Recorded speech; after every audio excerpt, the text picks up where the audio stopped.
নমস্কার, কেমন আছেন সবাই? একটা নতুন ব্লগে স্বাগত। এখন রাত্রির বেলা নিচে একটু হাঁটতে বেরিয়েছি। আজকে এই অফিসটা অনেকক্ষণ করতে, তাই আগে হাঁটতে পারিনি।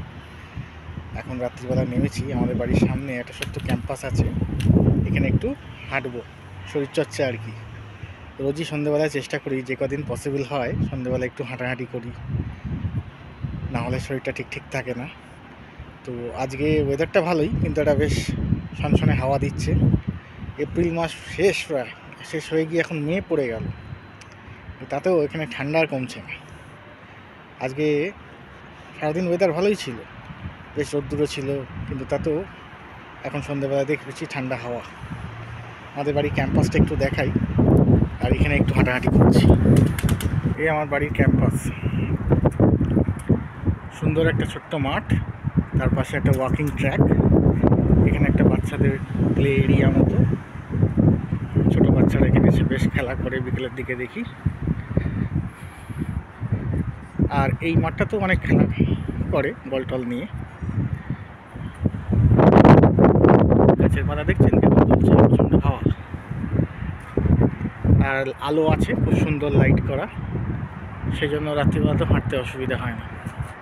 একটু ওয়াক করে দেখি, তাহলে আমারও শরীরচর্চা হয়ে যাবে আর আপনাদের সাথে গল্প করতে হবে। শীতকালটা এতটাই বেশি যে মে মাসে যখন ইন্ডিয়াতে গরমে সবাই অতিষ্ঠ, কিন্তু এখানে এখনও ঠান্ডা চলছে। এখনও মাথায় টুপি, জ্যাকেট সেগুলো পরে হাঁটতে হচ্ছে। প্রায় 8-9 মাস, 9 মাস না হলেও 8 মাস তো বটেই।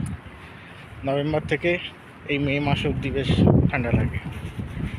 অনেকটা দীর্ঘ শীতকাল, সব কিছু ম্যানেজ করে সুস্থ থেকে এগুলোকে হ্যান্ডেল করাটা বেশ কঠিনই বলা যেতে পারে। বাইরে যখন বেরোতে হয় ঠান্ডার মধ্যে, বেশ ঢুকে যতটা পারি সম্ভব ঢুকে বেরোতে হয়। এখন অবশ্য ঠান্ডাটা মনোরম, এখন আগের মতো তো কনকনে ব্যাপারটা নেই, বরফও পড়ছে না। এখন ঠান্ডাটা অনেকটাই সহ্য করা যায়, তাই জন্য এখন ঠান্ডাটা বেশ মনোরম। কিন্তু তবু ঠান্ডা আছে, এরকম খালি গায়ে বা সাধারণ জামা কাপড় পরে আপনি বেরোতে পারবেন না। তো সেদিক থেকে ঠান্ডা আছে। আর আমরা যারা বাইরে থেকে এসেছি, আমাদের তো ঠান্ডা এখনও লাগে। এখানকার লোকজনের কাছে এটা বসন্তকাল, এখন তাদের কাছে ঠান্ডাটা অনেক কমে গেছে। তারা অনেক সময় দেখেছি নর্মাল জামা কাপড় পরেই রাস্তায় চলাফেরা করছে।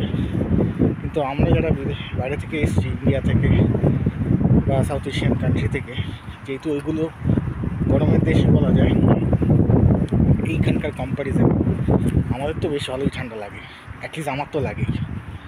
সেই জন্য এত কিছু চাপিয়ে এখনও বেরোচ্ছি, যাতে শরীর খারাপ না হয়। কেননা শরীর খারাপ হয়ে গেলে কিন্তু খুব মুশকিল। এখানকার মেডিকেল সিস্টেমটা আমাদের কম্প্যারিজনে খুব একটা ভালো নয়। মানে ভালো নয় ইন দ্য সেন্স, ইনফ্রাস্ট্রাকচার খুবই ভালো, স্টাফ কম। এত লোক এখানে ইমিগ্রেন্ট হয়ে এসছে, সেই কম্প্যারিজনে, সেই রেশিওতে মেডিকেল স্টাফ, ডাক্তার থেকে শুরু করে নার্স থেকে শুরু করে সবাই বেশ কম। এখন সেদিকে সরকার নজর দিয়েছে যাতে মেডিকেল স্টাফ বাড়ানো যায়, কিন্তু এই মুহূর্তে এটা বেশ কম। তাই জন্য ডাক্তার দেখানো, পরবর্তীকালে কোনো টেস্ট করা, কোনো চিকিৎসা করা, হসপিটালে গিয়ে বেশ সময় সাপেক্ষ ব্যাপার। সময় মানে অ্যাপয়েন্টমেন্ট পাওয়াই যায় না প্রায় বলতে গেলে, 2-3 মাস বাদে অ্যাপয়েন্টমেন্ট দিচ্ছে। সেই অ্যাপয়েন্টমেন্ট পেয়ে কী হবে? অনেকেই তাই দেখছি এখানে পরিচিতরা ইন্ডিয়া চলে যাচ্ছে, গিয়ে এখন থেকে চিকিৎসা বা টেস্ট করিয়ে আসছে। একটু সিরিয়াস যদি ব্যাপার হয়, যেটা ওয়েট করা সম্ভব নয়, এতটাই খারাপ অবস্থা। দেখে আমার এই ওয়াকিং চলছে, এই যে সুন্দর ট্র্যাকটায় ওয়াকিং করতে বেশ ভালোই লাগে। সুন্দর এবং গোল করে জায়গাটা, এখানটা সবুজ মাঠ, আর এই যে ওয়াকিং ট্র্যাক। যতক্ষণ পারেন আপনি হাঁটুন, সুন্দর আলো আছে। এখন এই মুহূর্তে কোনো লোকও নেই, যেহেতু আজকে একটা রাত্রি হয়ে গেছে, লোকও নেই, আমি একাই হাঁটছি। অন্য সময় এখানে অনেকে হাঁটে, বাচ্চারাও হাঁটে, বড়রাও হাঁটে, বয়স্করাও হাঁটে। আজকে আমি একাই। আর এই বরফের সময় দেখেছিলাম এই মাঠটা পুরো বরফের মাঠ হয়ে যায়, তখন পুরো সাদা চাদর পড়ে যায়, এই পুরো সবুজ মাঠ বরফের চাদরে ঢেকে যায়। কিছু কিছু বসার সিটও আছে।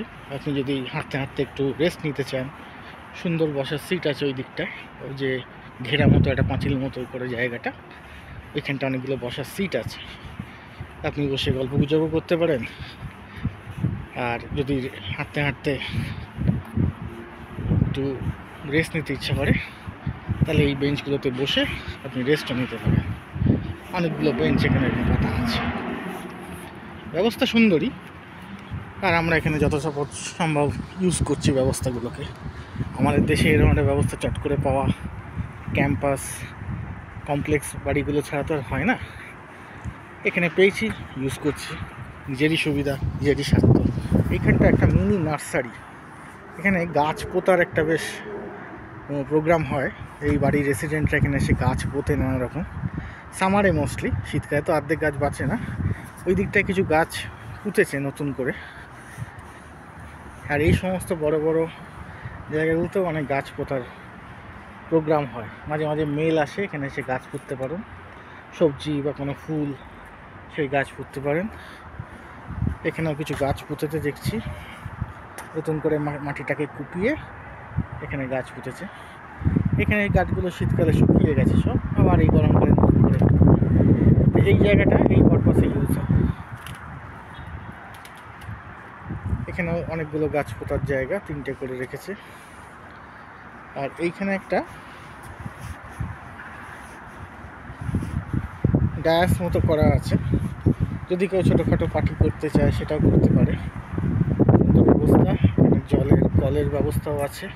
এগুলো আলাদা করে পারমিশন নিতে হয়, তাহলে এখানটা ইউজ করা যায়। সুন্দর। তাদের খেলার জায়গাটা বলছিলাম, এখানে একটা মেরিগো রাউন্ড টাইপের আছে। আর এখানে একটা সুন্দর গাড়ি আছে, এই গাড়িটা চড়ে বাচ্চারা দোলে। এটা আমাদের দেশের একটা ঢেকির মতো, গাড়িটা চড়ে দুদিক দিয়ে করে ঢেকির মতো ওঠানামা করে। এরকমই ছোট্ট একটা ব্যবস্থা, একটা গ্রাউন্ড মতো করে দিয়েছে বাচ্চাদের জন্য। আমার হাঁটাহাঁটির পর্ব প্রায় শেষ, মোটামুটি 10 পাক এখানে হাঁটলাম।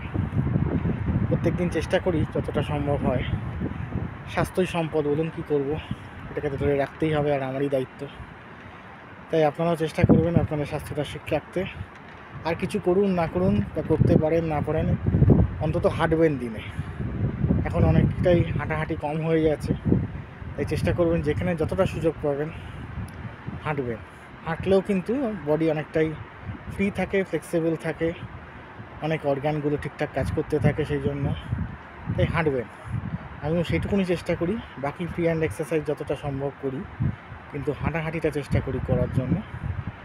আজকে ব্লগটা এখানেই শেষ করছি। সবাই ভালো থাকবেন, সুস্থ থাকবেন, আমার ব্লগগুলো দেখতে থাকবেন। নানান জায়গা যা আমি এক্সপ্লোর করছি সেগুলো আপনার সামনে তুলে ধরছি, আপনারা দেখতে থাকবেন। অনেক ইনফরমেশান পাবেন যেগুলো আপনাদের কাজে লাগবে। আজকের মতো সবাইকে বিদায় জানিয়ে টাটা।